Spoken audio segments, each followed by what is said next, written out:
Hello, everyone, and welcome. I just think that the timing of our panel is so apt. There's plenty of things to discuss right now. But first, I wanted to give each of our panelists a moment to introduce themselves and talk a little bit about what they do.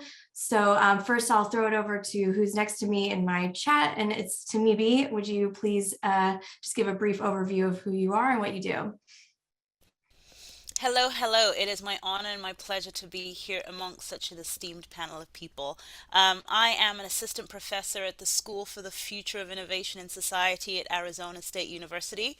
I have 15 years of space governance experience gained in 6 functions in 5 countries around the world, and I have a PhD in space law, so I'm really enthusiastic to bring the international law perspective, and I also started my career at the Nigerian Space Agency, so I'm happy to bring the developing country view to the table as well. Thank you so much. Absolutely amazing. Next, we'll go to Caitlyn Johnson.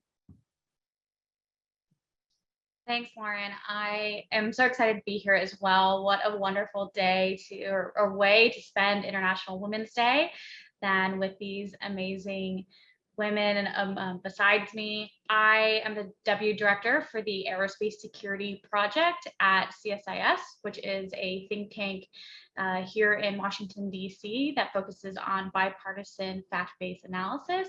At Aerospace Security, we focus on all things space, civil, commercial, and national security space, as well as a sprinkle of air power and long-range strike research. But primarily my expertise is in national security space. And Victoria, take it away. Thank you. Hello, everyone. My name is Victoria Samson. I'm the Washington Office Director of the Secure World Foundation. And like others, I'm just thrilled to be here with this fantastic panel of experts. The Secure World Foundation is a private operating foundation that focuses on the long-term sustainable use of outer space. We push for best practices and norms of behavior to ensure that space is accessible to and usable for all over the long term. So we do a lot of work internationally. We do a lot of work here in the United States.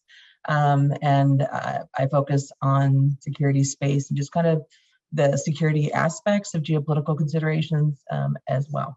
Thank you. Thank you so much, guys. And just want to reiterate, I am absolutely thrilled to host an all-women panel on International Women's Day. These are rare for me, and I hope they've become more and more common. So I'm happy to do that my part in making that happen. So there's plenty to dive into. Obviously, I know something that has been dominating my life and coverage over the past couple of weeks is the Russian invasion into Ukraine. So when we first discussed what to talk about on this panel, the war in Ukraine had really just begun, and we were starting to see the side effects of how that would shake out in space. But since then, there has been plenty of collateral damage when it comes to space and our space partnerships. I'll just go through a few. Russia, America's biggest partner on the International Space Station, has been threatening to put an early end to the ISS, though I want to be clear that NASA and Roscosmos, Russia's space program, are continuing to work together. For now, operations are normal. Russia has effectively ended its space partnerships with Europe, delaying the launch of a joint Mars rover. Roscosmos refused to launch a satellite mission for OneWeb because of their investing interest, or the UK's stake in the company. And Russia says it will no longer sell its rocket engines to the United States. And I'm sure as we continue to talk today, there will be more threats that have arisen on Twitter as we go on. So Victoria, I wanted to start with you. Can you kind of walk us through how you think this is going to shake out for Russia? You know, do we think these decisions are strengthening Russia in the global space industry, or are these going to be self-inflicted wounds in the long run? Yeah, thank you, Lauren. I mean, I really feel like Russia's shooting themselves in the foot here. You know, they were in a position of power, frankly, in terms of space capabilities years ago, but that is no longer the case. You know, Russia used to be the only way in which the United States and other countries could get up to the space station. Now, SpaceX is an option. You know, Russia, you know, they get a lot of money from launching other people's satellites, and now I don't know if many satellite companies are going to feel comfortable, you know, even if given not even talking about the ethical considerations, but just will their satellites be launched, or will they lose out on, millions of dollars of launch fees that they're not going to get back, which I think may have just happened with, one of the other companies that was refused. Space is moving towards a more commercial flavor, so to speak, and Russia does not have a commercial space program. That dates back from the beginning of the space age, when the Soviet Union did not believe there was such a thing as, non-state space. So really and truly, I feel like they're isolating themselves, and particularly in regards to the International Space Station, which, you could argue about the scientific research that's done, and, that's been helpful, but really and truly, it's been a diplomatic tool. It's been a way in which to bridge the various space programs. And by Russia, I don't think they're going to pull out immediately, but basically poisoning the well in terms of future collaboration. They're not really putting themselves out in a good position for whatever comes after the International Space Station, whether that's in 2025, 2030, or whatever we're talking about here. And they certainly don't have the funds to be able to recreate their own. Their civil space programs in shambles.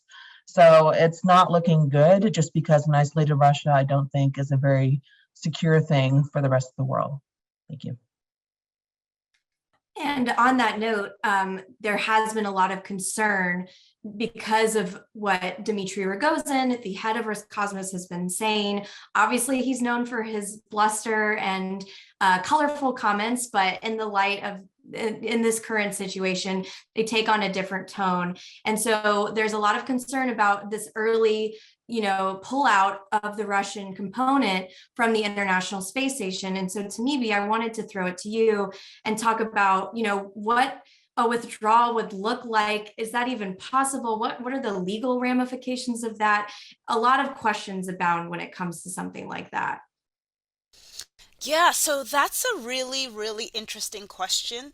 And there is an international legal regime that governs the relationship between, I think, is it 16 or 17 partners of the International Space Station? The Europeans, the Japanese, the Americans, the Canadians, and the Russians. And essentially, there is a provision in that agreement about withdrawal that says that any partner states may withdraw from the agreement at any time, but you have to give 1 year's prior written notice, which means to say that there is a procedure for withdrawal. So if they decide automatically that they're going to withdraw, well, even though I can't see what the sanctions are for breach of this agreement, that is a breach of international law. So that it may sound like a small thing, but that's another thing that means that people are less likely going to want to work with you. But the most fascinating thing that I found about this agreement with respect to the withdrawal provisions, that it's only Canada's contribution that is seen as the essential part of the space station. And maybe other parts are essential, but the provision particularly states what to do if Canada withdraws, because Canada is essential. So I couldn't really find out more information about that, but it was fascinating because we would all have assumed that, the Russian withdrawal would be more significant, but at least when they determined the agreement in the first place, it wasn't determined that Russia's contribution was essential, such that they had to have a specific procedure for them. So, like I said, if they just disappear, that would be a breach of their international obligation to give 1 year's notice. But at the same time, who wants to keep working with them for another year, right? As well, if no one wants to work with them. So I don't know what the implications of that would be, but that's at least the legal position. Yeah, and we can definitely get into that later when we talk about, norms of behavior and how we address, things like that, or unprecedented events such as that. But I wanted to turn to Caitlyn, because I think there's a lot of discussion too about how this Russian invasion in Ukraine could potentially spill over into space, and what a potential conflict in space could look like. And I know that you've looked into that based on Russian technology. Do we have an idea of a way that that Russian aggression on the ground could somehow manifest in the space environment? Sure. Well, I think you're sort of seeing a bit of that now in different areas. I just want to jump on to the ISS question, which is so interesting to see how that relationship has fully devolved in like the last week, and mostly over Twitter, which is a really interesting comment in and of itself. And Rogozin just released, or someone just released a video that looks like the Russian part of the ISS is like decoupling and then floating away. It's obviously staged, but it is really significant to see this kind of posturing from the Russians. And I think as we look towards future cooperation in space, as my fellow panelists said, like what does that reputation for Russia now look like? How does that affect their reputation? They, in the last year or so, signed an MOU with China to establish a joint lunar base. They also have agreements with China to help and use the Chinese space station, which will be operational this year. And so how is China viewing this kind of unstable relationship devolving on the ISS, and what are the implications for their agreements with Russia? A lot of questions, not a lot of answers. But as we see this conflict on the ground really taking place in the economic sphere, we also see it in space. We see it devolving kind of everywhere. And so I think these little pieces that have underpinned space cooperation for decades are now, we're seeing how fragile they really are. Things like the International Space Station that we thought were solid agreements that could surpass, they've surpassed the 2014 conflict. They've surpassed multiple other wars, have kind of devolved, and it's really kind of a shameful end to what was such an incredible partnership. And what we have seen at CSIS and Victoria's program as well, what we've been tracking is the development and use of counter space weapons in this conflict. And so we're seeing space being used in a different way in an active conflict than it has been before, and in a very obvious way. And so most of that comes with jamming, which is when it's basically like a lot of radio frequency noise. Like think of the static on your TV when your TV doesn't work, and it's like that white noise that your TV is not getting the clear signal it needs to be able to broadcast to you. You can do that to satellites. And so what the Russians are doing is on the ground having these giant jamming equipments that will disrupt GPS or other satellite communications. We've seen this affect actually Elon Musk's Starlink terminals recently, and Elon was tweeting about that, how they were seeing the effects of localized jamming on their terminals and how they were updating their software to fix it. And what I'd love to get into, if we have time, is kind of the bigger conversation there of how does conflict affect, as Victoria said, a more commercialized space domain, and how do commercial companies have to think about these weapons being used against their systems, especially as we've seen just the incredible influx of commercial ISR, intelligence, surveillance, reconnaissance, all those satellite images that you see of the troop movements provided by commercial companies. That's a new effect of using space in a different context during a conflict. I also just wanted to take this moment to say that this our great discussion is coinciding with the recent issue the Bulletin had on conflict in space, which Caitlyn and Victoria both contributed to. And I wanted to add something to what Caitlyn said, because since we did discuss this panel, Dmitry Rogozin had also said if the US were to hack a Russian satellite, that would be a cause for war. And that seems like an extreme statement to make, simply because it puts space in this realm that I don't think we've seen it before. And I think there's just a lot of uncertainty around such a scenario like that. So I'd love to open that up to anyone who wants to answer, how do you think such a scenario would play out, especially when there are all these uncertainties in terms of who would be at fault and how to pinpoint the actor of such a jamming? I mean, I feel like I should let the lawyer jump in first on this one. But I just, quick thoughts of, if I may, I was struck when he said that, because that's a real line to draw in the sand, because essentially everyone does that. Everyone does cyber attacks. the United States, Russia, China, everyone does it. Everyone, does jamming, everyone does cyber. And to take something that has been consistently used as seen as being relatively non-inflammatory, as being non-escalatory, as being reversible. Everyone points at, cyber and electronic warfare and that sort of thing as probably a safer use of counter space capabilities, just because it's not creating debris in orbit. You have plausible deniability. You can't really attribute. It can be done, but it's not perceived as quite as bad. To say that is something that they're going to be, saying that's considered, an act of war, that's a huge change. I think that changes how the international legal regime look at these sort of things. To be realistic as well, I don't know that they necessarily will say, well, we're going to cite this, because if nothing else, it is extremely hard to figure out who does these sort of things. And so you can say, well, it's an act of war. We're not really sure who we're doing war against. Honestly, it's probably more done for domestic consumption than anything else on the Russian side, but it's still a little disconcerting that something that is seen as such a usable tool, frankly, in conflict is going to be deemed by the Russians as being escalatory. But I'll stop because I know Timmy has probably so much to say about this.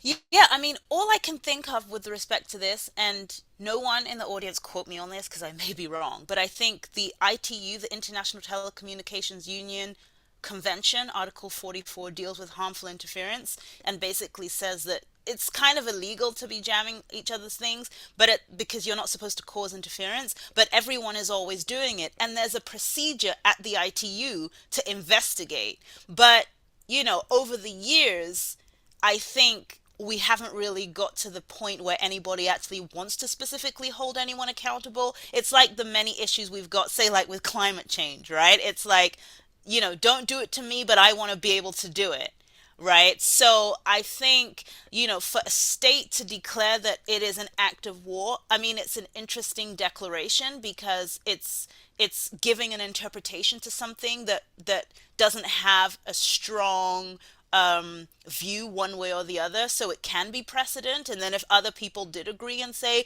they also interpret that, especially using the harmful interference clause from the ITU, from the International Telecommunications Union Convention, as a basis for saying that this is illegal and for them amounts to something that can be retaliated. Okay, I was just waiting to see if Caitlyn had anything to say, but no worries. Yeah, no, I also just want to reiterate, as someone who has been very following very closely Dmitry Rogozin's Twitter account lately, that the things that he says are not always, they're not always the official position of the Russian government. But like I said earlier, they do hold a very interesting context during this time. So that said, I don't think it's official policy yet, but it is something to definitely keep an eye on. And I think this is a great segue into what I was discussing earlier about the ongoing topic of, how to establish norms of responsible behavior in space. We have a ballooning commercial space industry. There's tons of things going on in space. Probably one of the bigger space stories right now, apart from the impacts of the Russian invasion, are the proliferation of mega constellations that are growing in Earth orbit right now. And we're seeing that space companies, notably those like SpaceX, are acting in a way that governments used to, and they have the power to create change in space that they didn't have before. And the backbone of how we dictate norms of behavior, I believe, is the International Outer Space Treaty that hails from the 1960s and lays out guidelines for how we should explore space. But in terms of these commercial actors and how we're moving forward, plenty of experts think that the treaty is limited. And so, Timiebi, I wanted to throw it to you if you can discuss the complications that come with enforcing these guidelines in the modern era. You're muted, Timiebi. Sorry, some lawyers will tell you that international law is not really law, because it's very difficult to enforce, and really states abide by international law in their interests. So you will choose to accept to be bound by something if it's in your interest. So if it's not in your interest, you choose to breach it. And then if you're a strong country, there probably might not be any consequences, or you just deal with the consequences, right? But you made that active choice. So the Outer Space Treaty is like that, in that it is a principled document that gives you a general outline of what behavior or what the underlying factors for behavior should be, but there's no authority, there's no international police force, but the number one, I guess, kind of body or provision in there that can hold people accountable is the continuing authorization and supervision of the state of non-governmental actors. So by that, the state can develop national laws and guidelines and rules and all those things that can hold people account. So when people say space is the wild, wild west and there's no law, it's not really true, because in the US, there's tons of regulations around space, right? And as more and more activity happens, it's going to be more at the national level that we're going to be looking to, rather than saying what new international rules are going to be established and developed to regulate a certain thing. Lauren, if I could just add to that, just to set the stage for how the international, the multilateral discussions go on space security. The UN divides up space into two different options. They have the civil space, which is the Committee on Peaceful Uses of Outer Space, and they have security space, which is the Conference on Disarmament, the first committee side. The Conference of Disarmament is built to be a consensus organization, and that they need to agree on what comes out of it, but they also need to agree on the agenda. And that has not happened in several decades now. And so it's been very frustrating for me to see these discussions going on, very circular in the United Nations, where, certain entities, Russia and China, have been pushing for, let's be honest, a ridiculous treaty that does nothing to help with security, but they keep pushing for it. And then the US and its allies have been saying, no treaty, but they haven't offered anything in return. And so we've been stuck having the same conversation for decades now. And then, there's a certain block that looks at the biggest threat to space security and stability as being space-based missile defense interceptors, which no one's working on, but that was part of the US missile defense program at one point, and there has been a little bit of research done in the past, but nothing really consequential. And then there are others like the US and its allies look at it as almost like an environmental issue. Space is congested, it's cluttered, that sort of thing. And so it's been hard to get any progress when you don't agree on what the biggest threat is, you don't agree on how to deal with that threat. But of recent, over the past year and a half, there's been a move towards more identifying what is responsible behavior, what sort of norms does the International Committee want to see have happen. And there was supposed to be a meeting of, it was a very UN discussion, an open-ended working group that was supposed to meet in February, and they were not able for a variety of reasons, but hopefully they'll meet in May. But the idea is to come up with what some sort of blueprint in terms of what does the international community see as the biggest threats to space? What do they see as behavior that they think is responsible or alternatively irresponsible? And we're starting to see that. It's starting to be perceived that deliberately creating large amounts of debris on orbit, like let's say through some sort of anti-satellite test, is considered to be bad form because it threatens everyone. To deliberately get close to other country satellites without their permission is considered to be bad form. To act without due regard, which is something, a principle that comes out of the Outer Space Treaty, is considered to be bad form. And so these are small steps, but I think they're consequential because they can lead to the building blocks for future agreements and future considerations for space. And hopefully we'll get off this, revolving door where we haven't gone anywhere and actually get to make some accomplishments. I guess the next question everyone has is, what does that mean in terms of Russia's recent activities in Ukraine by invading it? Does that affect it? I mean, it's really hard to say. The next meeting's going to be in May, and things have been changing so quickly. Who knows how the national community will have sorted things out by then. But honestly, I feel like there is potential for agreement amongst the other major space actors. At this point, that might be where we have to go for that sort of thing. So I'm cautiously optimistic. Thank you. Loren, if I could just tie some of this together and hit some points that both Victoria and Timiebi brought up. On Victoria's point about just maybe having to let Russia live and move forward in international space where we can move forward. I think what's also promising is that in their 2021 like space policy white paper, China's the biggest difference from there, they do these every 5 years, from the one 5 years ago, was that they want to be a bigger actor in setting international regulations and norms and being a leader in space.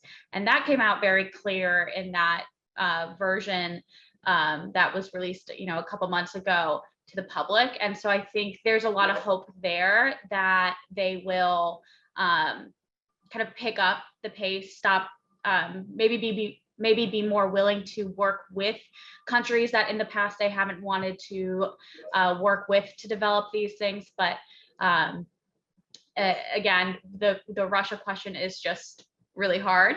And then to continue to build norms, what Timiebi brought up is that each nation is, at the end of the day, responsible for the actors or companies from within their own territory. And so each nation can really play a vital role in setting some of what they might see as good norms of behavior by creating these regulations or processes for commercial companies to follow. And we have several of these. One is with, like, for example, the 25-year deorbit rule in Earth orbit. So satellites have to deorbit or get moved to a graveyard orbit where they won't be harmful interference within 25 years.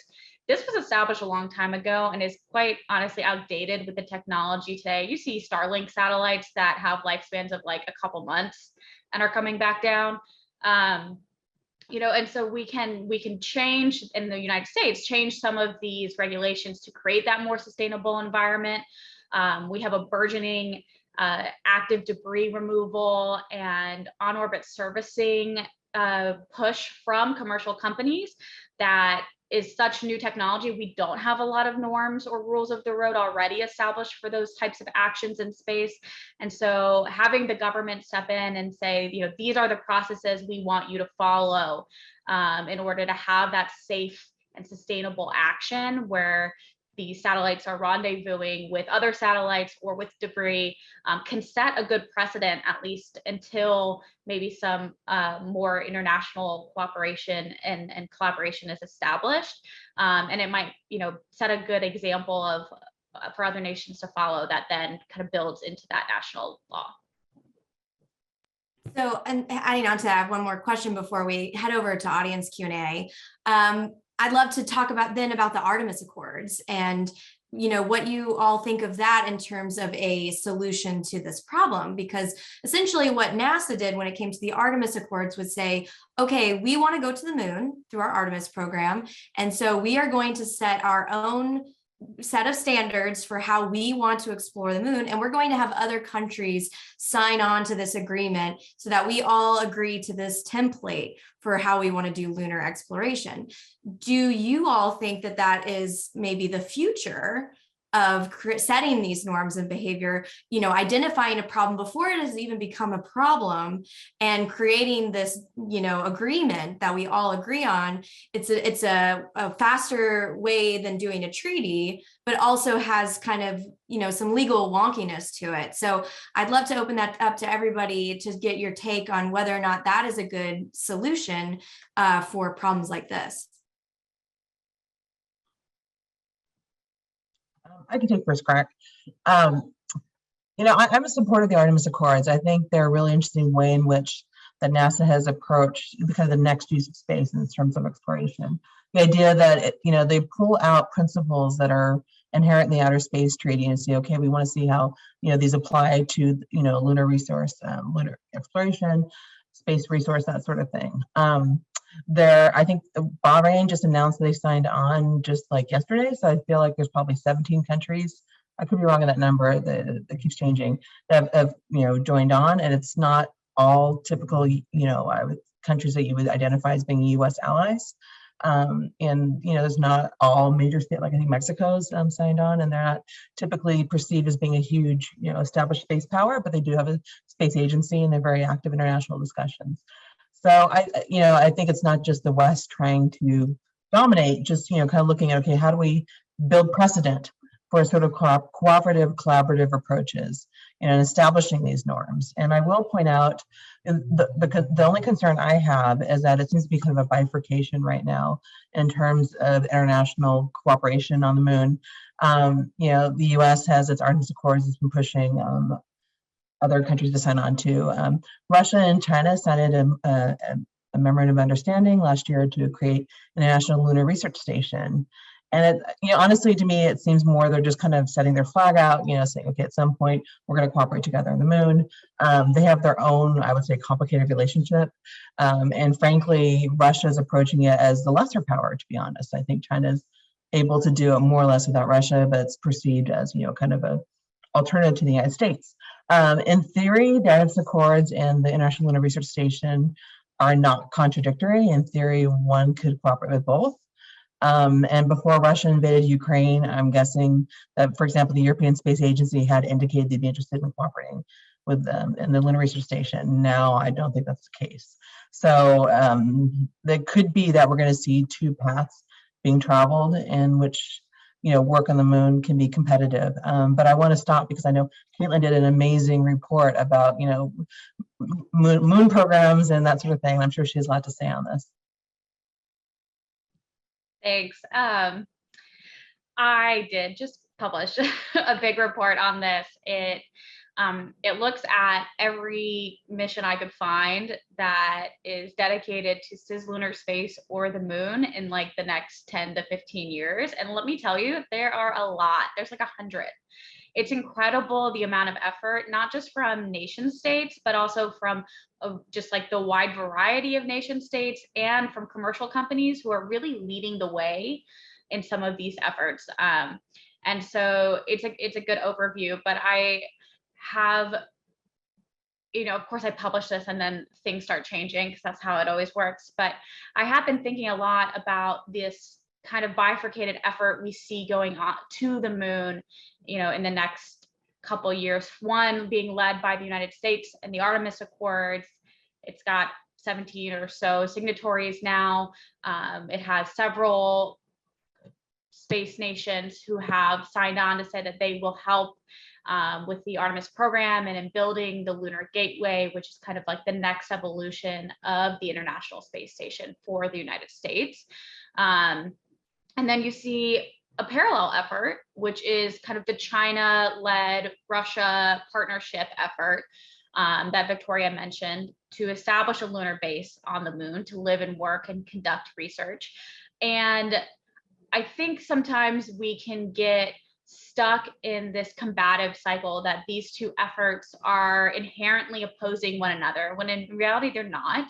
And we've seen great cooperation, as we've discussed already, in space from nations. We've seen great data sharing from lunar missions, from Mars missions as well. And I expect that to continue. And it's worth noting that cislunar space and the moon are quite large. So it's not like there's one flagpole that we have to get to first before the Russians or Chinese get there to be able to do what we're aiming to do on the moon.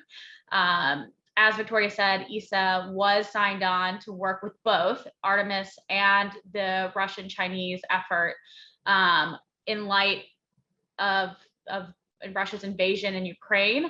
I'm not sure that they'll hold that partnership. And so I think, again, it calls into question a lot for China, for their space ambitions and dreams. Is Russia now holding them back? What can Russia really lend to this partnership? As we talked about earlier, their space systems are kind of atrophying. They don't really have a commercial presence. They're obviously losing a lot of money right now. And so what kind of effort can they provide to a Chinese mission, and how will that partnership evolve, and will it hinder what the Chinese are trying to do, become a more dominant international space power?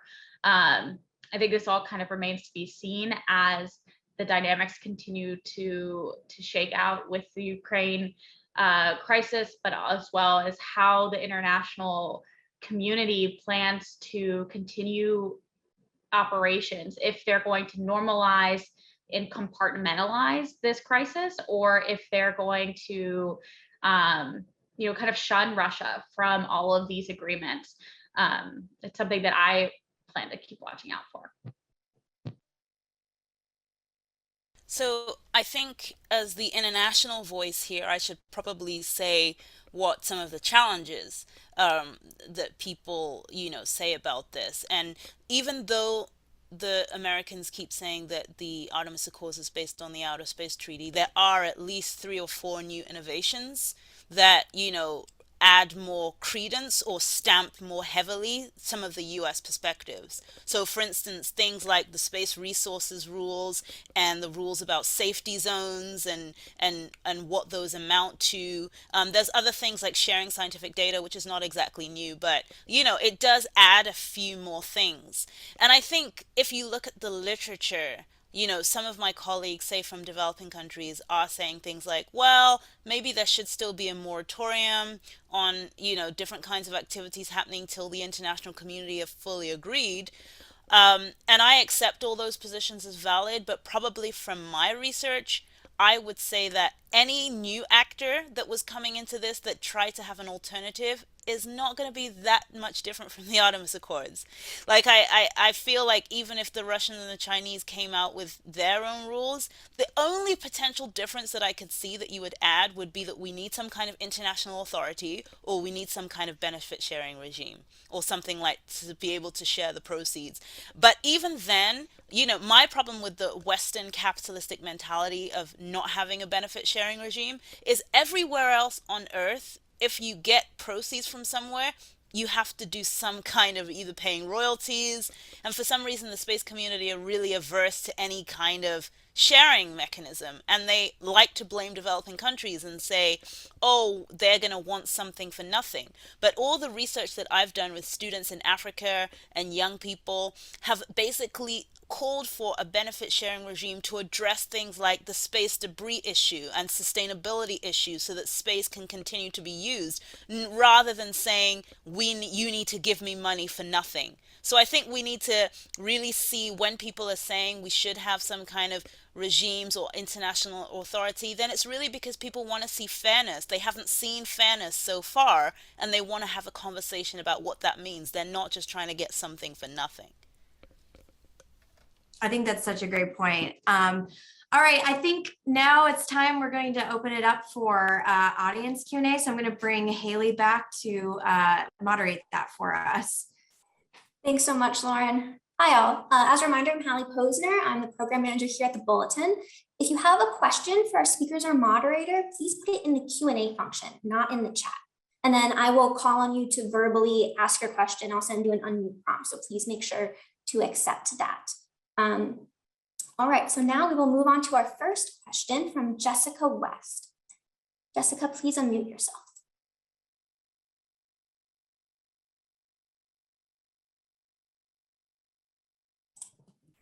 Oh, sorry. I didn't realize I was supposed to take the mic. I thought I was just going to type them in. So I can, please go on. Yeah, no problem. So I'm watching from Canada, and there is a lot of coverage here about the growing role of commercial space operators, particularly those that provide Earth observation, radar observation, who are signing up to provide Ukraine with imagery. And I'm just wondering what the panelists think about the shifting role of the commercial space sector in this conflict, and what some of the implications might be down the road, or things that commercial operators might want to be thinking about. So I can start off and say, I think it's really challenging because technology always ends up getting politicized, and it's really hard to be very neutral. I mean, when the remote sensing principles, which is the regulatory or the international legal framework about remote sensing, first was being negotiated, definitely there are a bunch of countries who did not have the capability that were like, you need to ask us our consent before you start viewing our states, right? Because they don't have the tools of these things. So it's only people who have access, who have the tools of transparency, that get to determine what that transparency is used for and against whom. So I think that private companies are in a really tricky situation, that they have to determine, under what context are we going to say that people get access to our information and they don't? Even in the US context, there were rules, for instance, with respect to the resolution that you're allowed to give certain people and whether you have to inform the US government or things like that. But clearly we can see this information is getting everywhere, and some people feel like, well, if you're not the one who's delivering it, someone else will.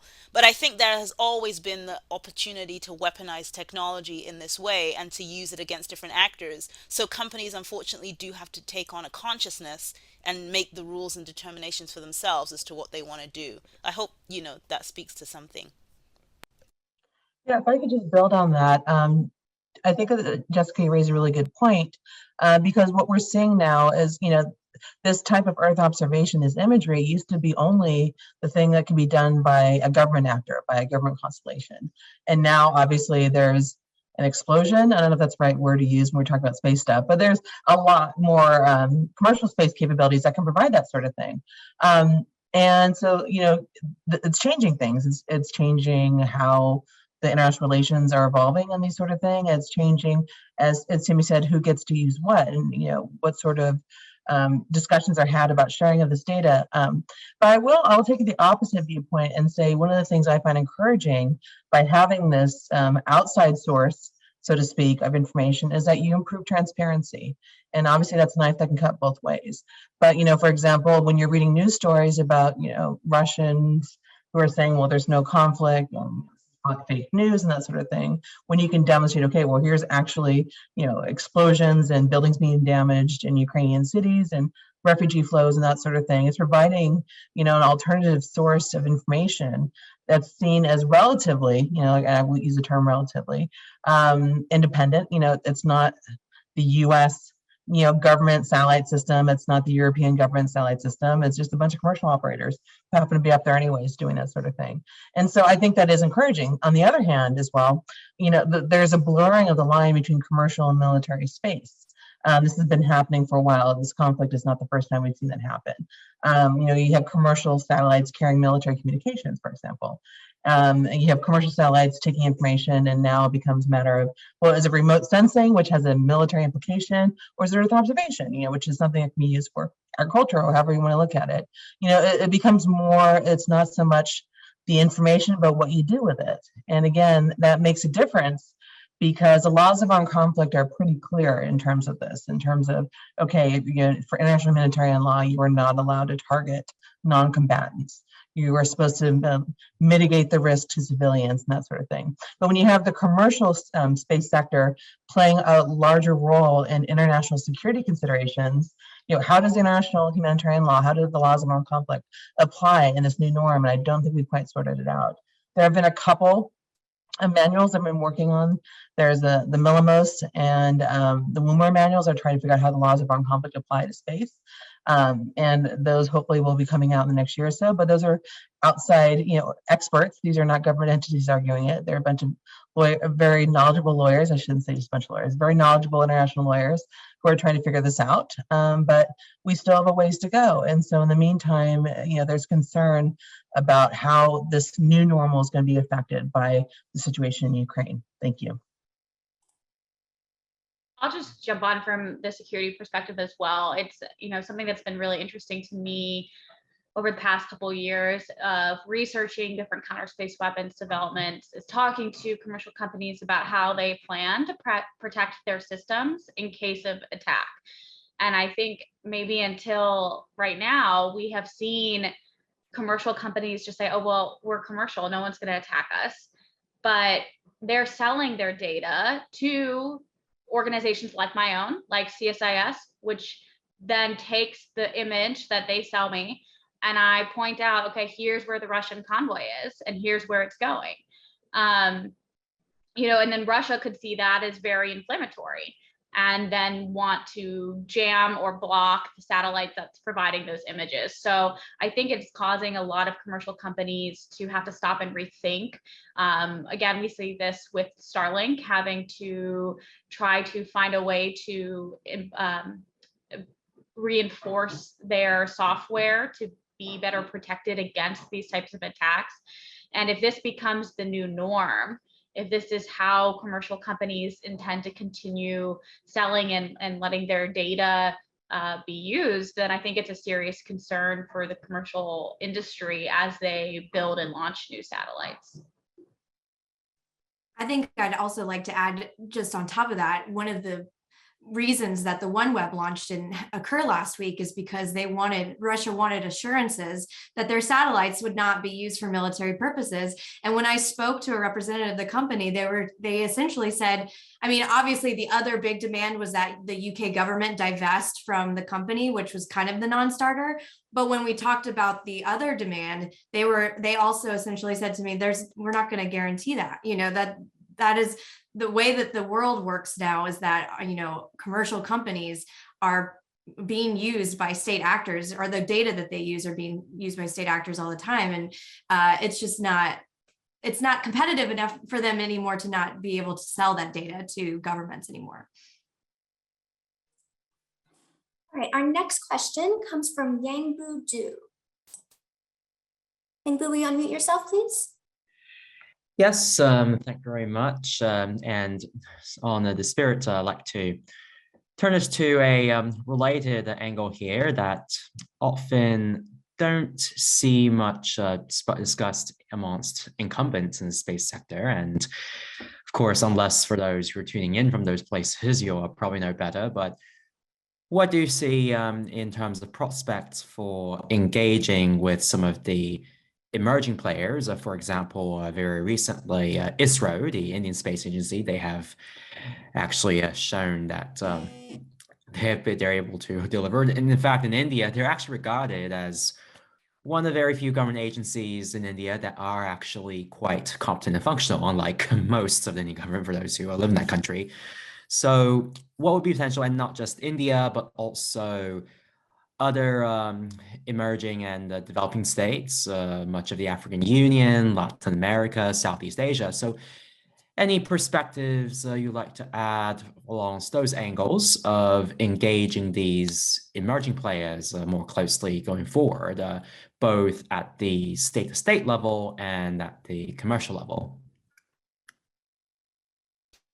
Yeah, so I don't really like saying this because, as someone coming from a developing country, like, people are already scared enough of new actors. But I think India is a really interesting example of a state that started off purely with sustainable development as the reason for its space program. It was all about how do we use space applications, how do we help our fisheries, etc. And then fast forward to, the 2000s, and then they were going to Mars with the Chandra mission, and then fast forward to last year and they're launching an anti-satellite test, which basically goes to show that, countries telling other countries do as I say, not as I do, isn't going to work, because all actors, at the end of the day, they all want to do what's been done before. And so it's going to be important to engage these actors from the very beginning and support their ambition in a way that you can at least influence where they're going, because they could go the India model.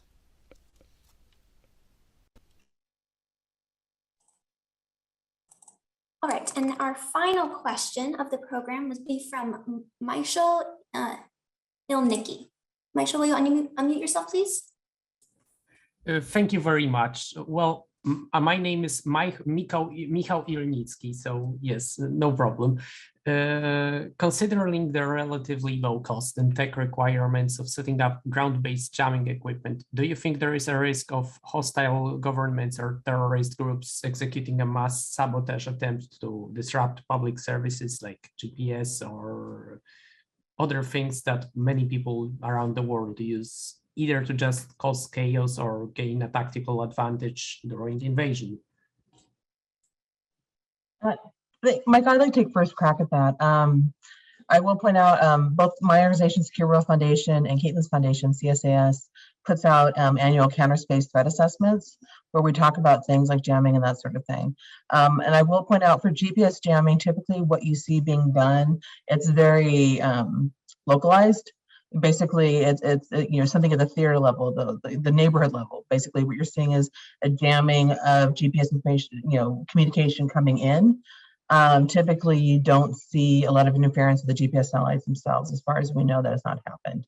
Now, does that mean at some point there could be some sort of cyber attack or something along that nature? Sure, but GPS is a military system and they're very heavily protected against that sort of thing. And one way in which actually I find comfort is that there are multiple GNSS, Global Navigation Satellite Systems, which is what GPS is one of that you could use. So if GPS gets jammed, you know what? If you have a phone that's been bought the past couple of years, it also can use GLONASS, which is the Russian system. And also, there's access to Galileo, which is a European system. And the Chinese have their Beidou system, which, is increasingly an option. And then the Japanese and the Indians both have localized regional systems.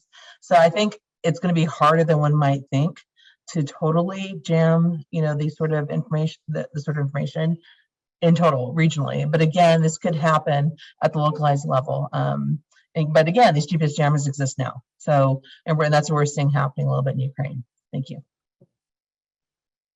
If I could just add, this is one of my favorite things to talk about because it's such an interesting trend in the data that we found over the past 5 years of how jamming equipment has been acquired and used, not just by nation states like Russia, as we see on the border and in Ukraine right now, jamming GPS, but also by just local actors. So every year I go digging around for news stories to see how GPS has been affected locally in different places. And sometimes I find incredible stories about how they're being used to jam GPS locators on trucks for highway robberies.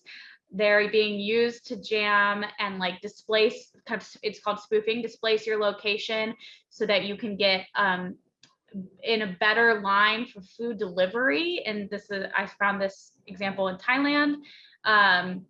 So we're seeing everybody around the world starting to get access to this technology on a very small localized scale.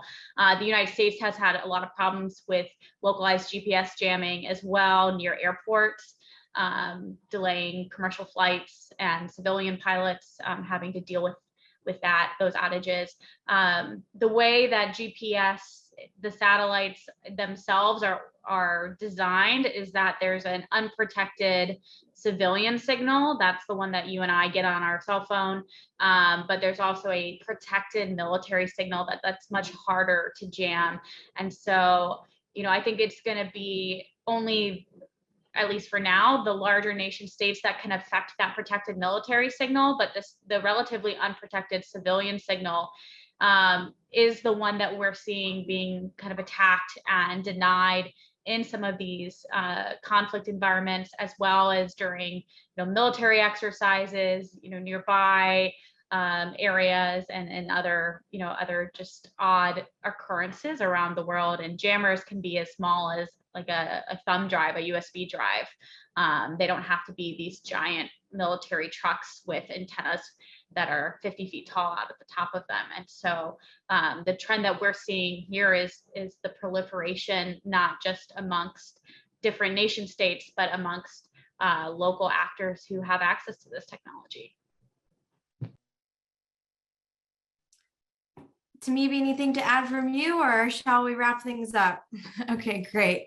Well, this has been a fantastic discussion, and I want to give everyone a chance to give their closing thoughts. I think probably the best way maybe to sum that up is to each of you tell me personally what you are looking most forward to, or what you think is an emerging trend or a big story that you think in space we should be looking out for in the years ahead.